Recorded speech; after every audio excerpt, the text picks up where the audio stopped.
Hello everyone, अभी मैं आपको एक्सप्लेन करने वाली हूँ कि डिपार्टमेंटल अकाउंट और ब्रांच अकाउंट में डिफरेंस क्या होता है। तो अच्छे से समझ लीजिए। तो सीरियल नंबर इस तरीके से आपको लिखना है, ठीक है। बेसिस लिखना है डिपार्टमेंटल अकाउंटिंग और ब्रांच अकाउंटिंग, इस तरीके से लिखेंगे। तो पहला कह रहा है मेंटेनेंस ऑफ अकाउंट्स, कि डिपार्टमेंटल अकाउंट्स में कैसे मेंटेनेंस ऑफ अकाउंट्स होता है। Departments are not geographically separated, ये जियोग्राफिकली सेपरेटेड नहीं होते, मतलब अलग अलग जगहों पे नहीं बनाए जाते हैं, अलग अलग जगहों के बेसिस पे ही सेपरेशन नहीं की जाती है। All accounting records are maintain by the head office. सारे आपको पता ही चल रहा है कि अकाउंटिंग कौन, रिकॉर्ड कौन मेंटेन करता है, हेड ऑफिस मेंटेन करता है, ठीक है। There for departmental trading and profit and loss account is prepare by head office. तो हेड ऑफिस ने बनाया, सिंपल इसका तो पीएल अकाउंट, सारी फाइनेंशियल स्टेटमेंट। फिर लेकिन ब्रांच अकाउंट में क्या होता है, on the other hand branch can be categorize between the dependent and independent branch. तो ब्रांच कैसे कैटेगराइज किया जा सकता है, इसको डिपेंडेंट और इंडिपेंडेंट ब्रांच के क्या जैसे इसको अलग किया जा सकता है, मतलब सेपरेट कर सकते हैं। All accounting records of the dependent branch are kept by head office. जितने भी अकाउंटिंग रिकॉर्ड होते हैं डिपेंडेंट ब्रांच के, वो किसके पास होते हैं, वो हेड ऑफिस अपने पास रखता है। Except cash and customer account, सिर्फ कैश अकाउंट और कस्टमर अकाउंट अलग होता है, वो हेड ऑफिस के पास नहीं होता। और independent branch maintain full system of accounting, independent branch अपना सारा सिस्टम, अपने सारे रिकॉर्ड्स खुद मेंटेन करती है। Prepare their own trading and profit and loss account, अपने आप ही वो ट्रेडिंग और पीएल अकाउंट बनाती है। कौन? Independent branch, right. फिर इसके बात करते हैं need for allocation of expenditure. Allocation of expenditure बांटने की ज़रूरत है कि नहीं है, ये इसके बेसिस पे हम डिफरेंस देख रहे हैं अब। तो क्या कहता है, expenditure which are commonly incurred are required to be allocate on the same suitable basis. इसका तो मैंने आपको क्वेश्चन भी समझा रखा है, मेरा पूरा चैप्टर की डिपार्टमेंट में तो कॉमन एक्सपेंसेस होते हैं ना, तो उनको हमें रेशो के अकॉर्डिंगली बांटना पड़ता है, तो इसमें तो बांटना पड़ेगा। Expenditure which are commonly incurred are required to allocate on the same suitable basis, ठीक है। No need of allocation of expenditure, अब ब्रांच की बात कर रहे हैं कि इसके अंदर एलोकेशन ऑफ एक्सपेंडिचर की कोई ज़रूरत नहीं होती, as branch are situated at different place, क्योंकि ब्रांच डिफरेंट प्लेस पे सिचुएटेड होती है। And the expenditure obviously separated, तो सारे एक्सपेंडिचर क्या होते हैं, सेपरेट, अलग अलग होते हैं, यहाँ कॉमन होते हैं, इसलिए यहाँ बांटने की जरूरत होती है। फिर बात करते हैं रिकन्सिलेशन की। रिकन्सिलेशन में क्या कहता है, as expenditure are allowed according to concern department, hence there is no need for any adjustment of reconciliation. यहाँ किसी रिकन्सिलेशन को मैच करने की कोई ज़रूरत नहीं होती, कोई एडजस्टमेंट की ज़रूरत नहीं होती है, ठीक है। Independent branch have to reconcile their accounts with those of head office, यहाँ हेड ऑफिस से वो रिकनसाइल करती है independent branch by making adjustment entries in respect of the good in transit and cash in transit. Cash in transit की entries करते हैं, good in transit की entry करते हैं, किसे कंपेयर करके, हेड ऑफिस से करके, तो यहाँ रिकन्सिलेशन की आवश्यकता होती है। फिर है problem in finalisation of accounts, क्या प्रॉब्लम होती है फाइनल करने में अकाउंट्स को। In departmental account problem in finalising account is not incurred as there is no interference of the foreign branch. कोई भी फॉरेन ब्रांच होती नहीं है, कोई भी करेंसी में हमको बदलाव करना नहीं है, मतलब फॉरेन करेंसी हमें एक्सचेंज करनी होती है ना, कि इंडियन रुपीज़ में इतने तो फॉरेन रुपीज़ में कितने, डॉलर में कितना होगा, तो यहाँ तो ज़रूरत ही नहीं होती डिपार्टमेंट में। हाँ, on the other hand at the time of the finalisation of accounts at the head office the problem of conversion of the foreign branch, यहाँ अगर फॉरेन ब्रांच है, ब्रांच अकाउंट में अगर फॉरेन ब्रांच है, तो हाँ वहाँ पे थोड़ी सी प्रॉब्लम होती है फाइनलाइज करने में, क्योंकि फिगर निकालनी होती है into the Indian currency, might pose some problem, तो इंडियन करेंसी में उसको कन्वर्ट करना होता है या फॉरेन करेंसी में कन्वर्ट करना होता है, तो उस केस में प्रॉब्लम सा कुछ हो सकती है, ठीक है।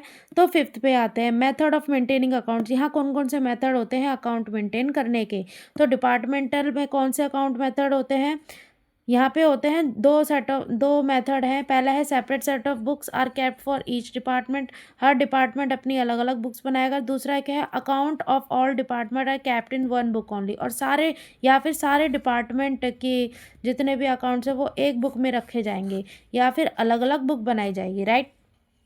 बुक मतलब फाइनेंशियल स्टेटमेंट, मतलब trading, profit and loss, balance sheet, ये सारी चीज़ें, ठीक है। फॉर अकाउंट, अब ब्रांच की क्या बात कर रहे हैं, for accounting point of view inland branch can be classify into two broad categories.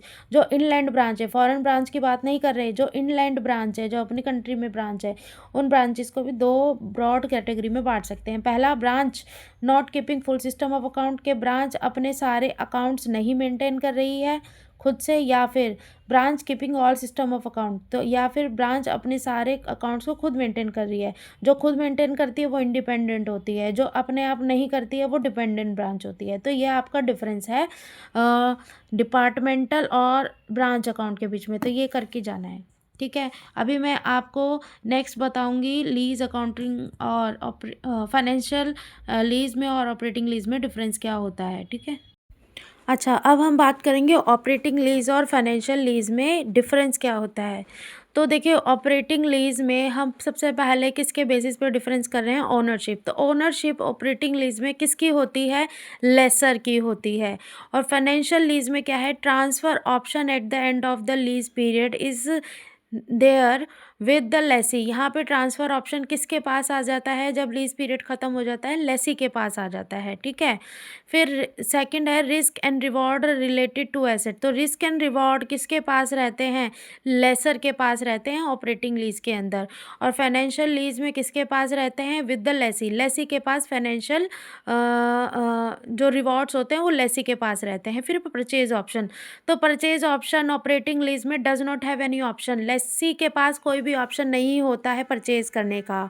ठीक है, लेकिन फाइनेंशियल लीज के अंदर lessee have a purchase option, lessee के पास ऑप्शन होता है, क्योंकि एक तरीके से वो इंस्टॉलमेंट पे कर रहा है ना हर महीने या हर साल, तो इसलिए एट द एंड उसके पास ओनरशिप आ जाएगी। लेकिन लेसी ने तो किराए पे लिया है ना, रेंट पे लिया है, तो उसके पास तो परचेज करने का ऑप्शन नहीं आता है।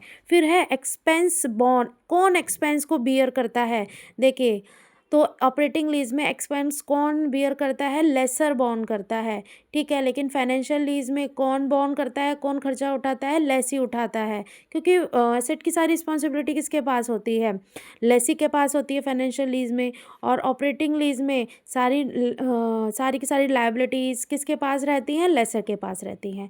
तो रनिंग कॉस्ट टू लेसी, अब रनिंग कॉस्ट कौन टू लेसी किसके पास रहती है, नो रनिंग और एडमिनिस्ट्रेशन कॉस्ट। देखिए, कोई भी running administration cost operating lease में नहीं रहती हैं। ठीक है, लेकिन फाइनेंशियल लीज में क्या कहता है, running cost and administration expense are higher.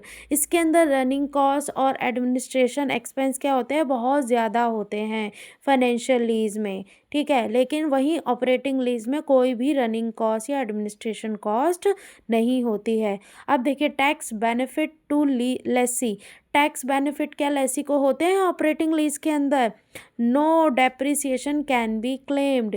देखिए, कोई भी डेप्रिसिएशन तो ऑपरेटिंग लीज में लेसी उठा ही नहीं सकता है। ठीक है, क्योंकि वो अल्टीमेटली एसेट तो उसकी है ही नहीं ना, एसेट तो किसकी है, लेसर की, जो कि लेसर ने दी है कुछ समय के लिए, रेंट पे दे रखी है ऑपरेटिंग लीज पे। ठीक है, लेसी को। अब लेकिन फाइनेंशियल लीज का क्या होता है, उसके अंदर वो ईएमआई कुछ इंस्टॉलमेंट पे करता रहता है, वो मशीनरी जो उसने लीज पे ले रखी है, और एट द एंड जब वो लीज का टाइम कंप्लीट हो जाता है तो क्या होता है, वो उसका ओनर हो जाता है। अब इस केस में उसको लेसी को तो टैक्स बेनिफिट मिलेगा ना, फाइनेंशियल लीज के केस में तो क्या कहता है, interest and depreciation both claim. तो इस केस में इंटरेस्ट और डेप्रिसिएशन दोनों को क्लेम कर सकता है लेसी। ठीक है, तो ये काफ़ी इंपॉर्टेंट डिफरेंसेस हैं, ये करके जाने हैं। और ये जो पॉइंटर्स है ना, आप इनको एज इट इज़ नहीं लिखेंगे, ये जो विद लेसर ये लिखा है ना, इनको आप अच्छे से एक्सप्लेन करेंगे कि under the operating lease risk and rewards related to assets are with the lessor. इस तरीके से पूरी स्टेटमेंट डाल के आपको एक्सप्लेन करना है, शॉर्ट में मत निपटाना। ठीक है, थैंक यू एवरीवन।